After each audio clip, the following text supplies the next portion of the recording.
안녕하세요. 도령 안부성입니다. 저희 태을진리 철학에서는 명리학 사주팔자를 이론이 아닌 통변과 실전을 위주로 설명하고 있습니다. 오늘의 주제는 세상은 사람의 생각으로 도는 것이 아니라 이치와 섭리로서 도는 것입니다. 그저 인간은 열심히 노력할 뿐 이루어짐은 하늘에 있는 것이죠. 하늘에서부터 이루어진다는 것은 때를 통해 이루어진다는 것입니다. 그러기에 인간은 겸손해야 하겠습니다. 그럼 정치인 이준석 씨 사주팔자를 가져다가 예시를 들어 설명해 보도록 하겠습니다.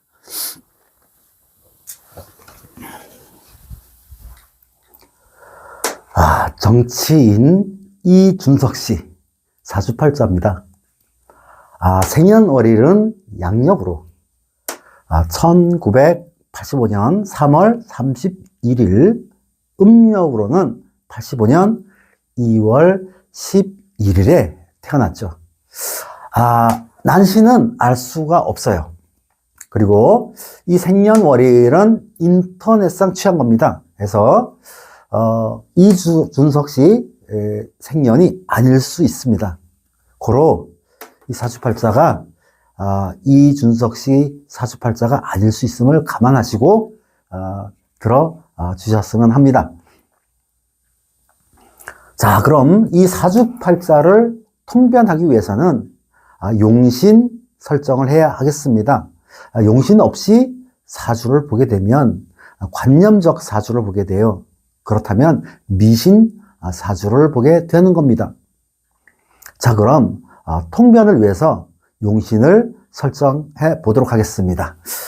그러면 을축생의 기묘월에 기사일에 태어났어요.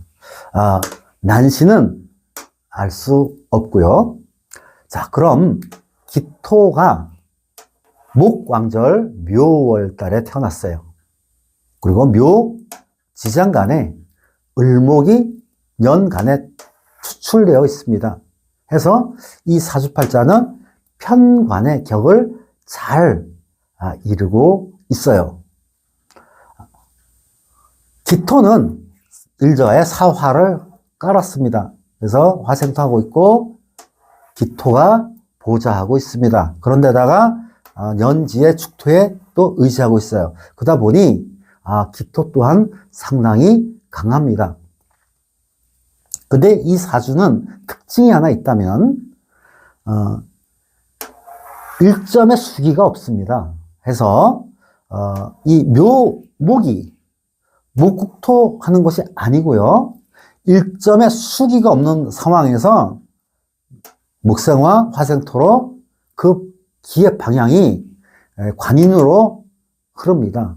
해서 결국은 목생화, 화생토로 이렇게 해서 토가 굉장히 강하죠. 세력도 강하고 해서 이 토를 견제할 수 있는 목이 편관이죠. 용신이 되겠습니다. 그래서 목이 용신이 되고 목을 생하는 수가 희신이 되고 그 다음에 한신은 금이 되겠습니다. 그리고 기신은 이렇게 세력이 강한 토가 되겠고요. 구신은 화가 되겠습니다. 그럼 용신과 기신이 잘 설정됐죠. 사주 보기가 이제 쉬워집니다. 그러면 이 사주는 수목 용희신운에 발전하고요. 화토 기구신운에 패한다, 이렇게 보면 되겠습니다.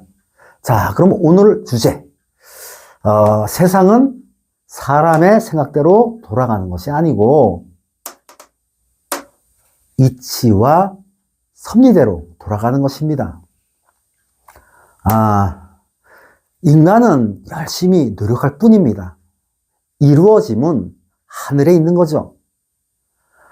이루어짐이 하늘에 있다는 것은요, 때에 달렸다는 뜻입니다. 때를 통해 잘 되고 안 된다라는 것입니다.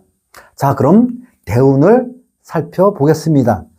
대운은 큰 때를 의미해요. 평생의 때를 주관하는 것이 대운입니다. 그래서 대운은 흥망성쇠를 주관하죠. 자, 그럼 8살부터 17살까지입니다. 과정은 어려웠으나 결과는 상당히 좋았다, 이렇게 보면 돼요. 그래서 8살부터 17까지의 유년기 학창시절에는 별 탈 없이 어려움 없이 살았겠구나라고 볼 수가 있어요. 그리고 18살부터 해서 27세까지죠. 정축 대운입니다. 흉합니다. 안 좋은 대운이에요.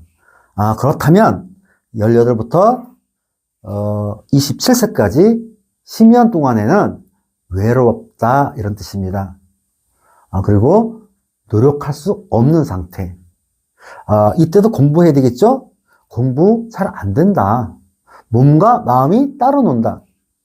그리고 머리는 생산적으로 돌아가는 게 아니라 비생산성 머리가 상당히 돌아가고, 뭐든지 꽂힙니다. 집착이죠. 이러면서 그 10년의 인생이 굉장히 고달팠다라고 되어 있습니다. 왜? 노력한 대로 되는 게 없었다. 그리고 노력해야 공부를 해야죠. 근데 공부가 잘 안 됐다, 이런 뜻도 됩니다. 그죠? 어려운 시기죠. 근데 이게 있습니다. 오늘의 주제에 맞게, 자, 그러면 이준석 씨가 이때 당시 못나서 안 됐겠습니까? 모자라서 안 됐겠습니까? 아닙니다. 그럴 만한 때를 만난 거죠. 그러면 이럴 때에는 어떻게 살아야 하냐? 이렇게 고난이 있을 때는요, 내면의 세계를 갖고 와야 됩니다. 정신적으로 성숙할 그런 시기예요. 정신은 말입니다. 고행, 그리고 고뇌를 통해서, 그 어떤 고생, 이런 걸 통해서 깨어나게 됩니다. 그리고 발전하게 돼요. 그래서 사람이 운이 나쁘다 해서 무조건 나쁜 것만은 아닙니다. 내가 그걸 선택할 때는 굉장히 좋은 시기라고 봐요. 근데 모든 사람들이 되지 않을 걸 계속 뭔가 하려고 하다 보니까 그 소중한 시간들이 다 지나가죠. 그렇게 되는 겁니다. 자, 그럼 28세부터 봅시다. 이렇게 병자대운 10년은 어떨까? 자, 이준석 씨는 28세부터 과정은 어려웠어요. 노력을 많이 해야 되는 겁니다. 그렇지만 결과는 어때요? 굉장히 좋습니다. 그래서 고생 끝에 낙이 오는구나. 28세부터 노력한 대가는 33세 정도가 되면 받는다는 뜻입니다. 그래서 이때는 좋은 때예요. 그리고 38세부터 47세까지 을의 대운으로 봅시다. 바로 수목 대운이죠. 천간지지가 다 운을 탑니다. 이러면 노력하지 않고 얻는다, 이런 뜻이 돼요. 아주 깔끔한 대운이죠. 뭐든지 다 될 수 있는 아주 좋은 대운입니다. 자, 그럼 이준석 씨는 28세부터 이렇게 47세까지 20년 동안 자기가 잘나서 잘 됐겠습니까? 누구보다 더 똑똑해서 잘 됐겠습니까? 아닙니다. 잘 될 때입니다. 때를 잘 만났어요. 그래서 잘 되는 겁니다. 자, 그럼 48세부터요, 57세까지입니다. 갑술 10년 대운인데, 굉장히 흉합니다. 왜냐?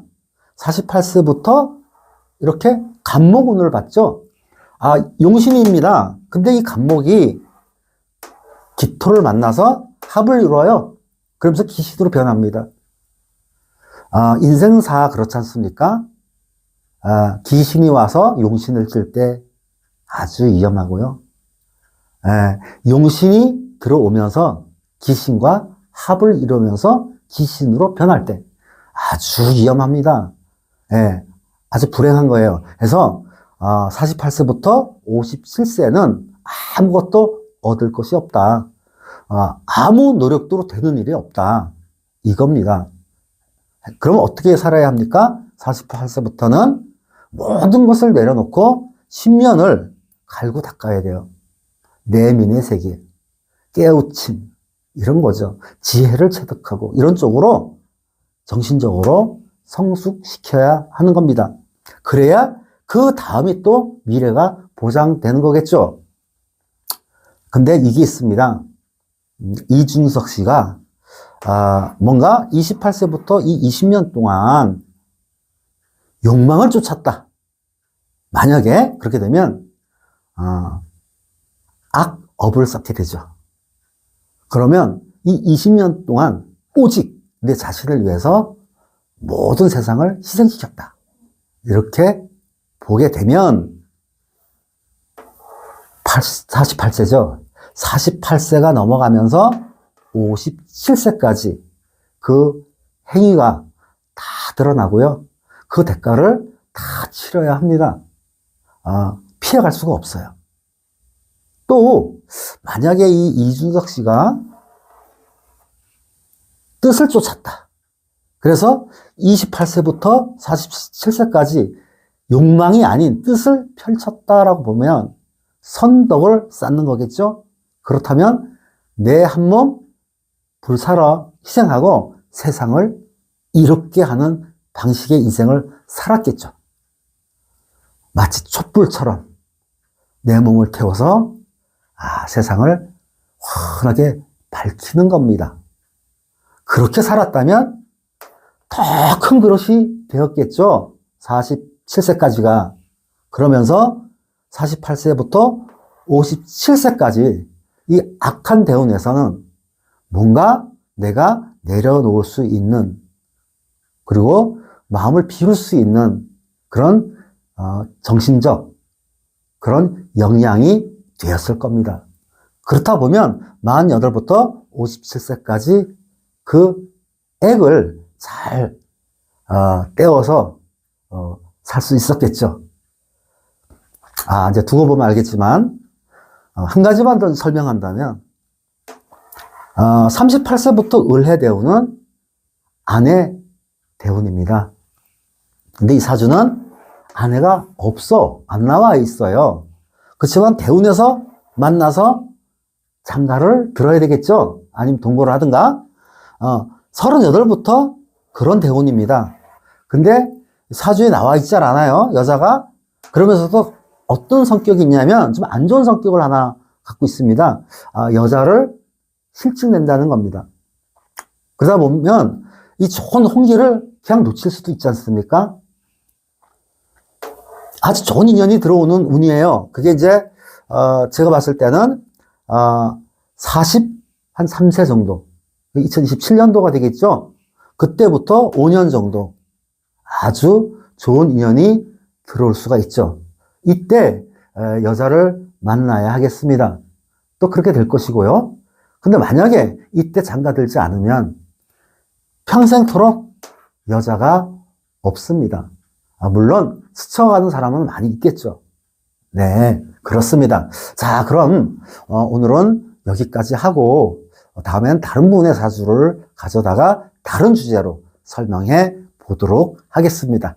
지금까지 들어주셔서 대단히 감사합니다.